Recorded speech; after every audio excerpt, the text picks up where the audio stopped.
Phase 2, second half of the course, is the notion that we take all these principles that I've just outlined for you, and now we have to apply them. This is not a course about, it's on.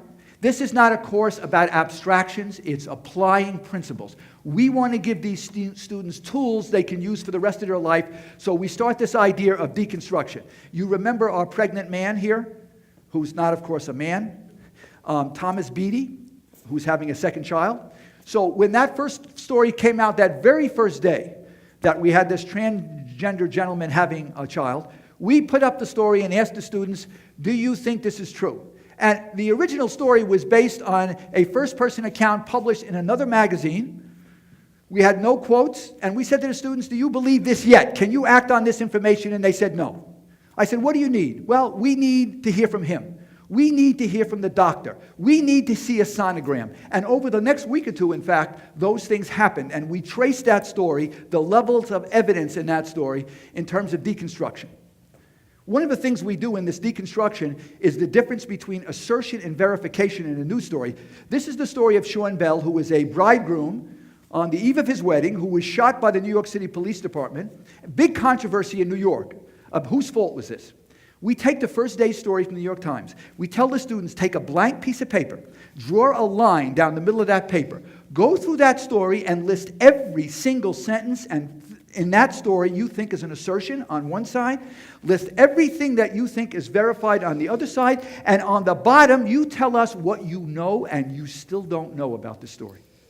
So they do those kinds of exercises and they discover, not surprisingly, that they know very little for sure after that first day story by doing that kind of exercise.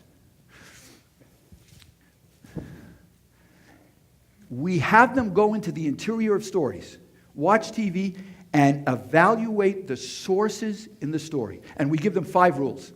And they're oversimplified, and those of you who are journalists know they're oversimplified, and we go back and revisit them. And here's what we say. You want to evaluate how much weight should you give a source in a story. If you are trying to make up your mind about something, how much weight? And here are the 5 rules. Named sources are better than unnamed sources. Again, there are exceptions, and we talk about it. Authoritative sources are better than uninformed sources. Independent sources are better than self-interested sources. We spend a lot of time on this. We give them examples. We have them go find self-interested sources in the news and independent sources and say, what makes them different? Why should you give more weight to an independent source than a self-interested source? And during the campaign, what would happen is McCain and Obama would debate, and then we'd have those spin rooms, and somebody would run up to the campaign manager for Obama and say, who won the debate? Come on, okay? And we show this to the students. Are you going to take this seriously? Are you going to give this any weight if you care? Is this an independent source, etc.? Sources who verify are better than sources who assert. Sources in stories who say, I believe, I think, I feel, but give no evidence to support their conclusions are not nearly as valuable as sources who will tell you what they think and then provide evidence to support what they think. And again, we're always giving them examples. Multiple sources are better than single sources.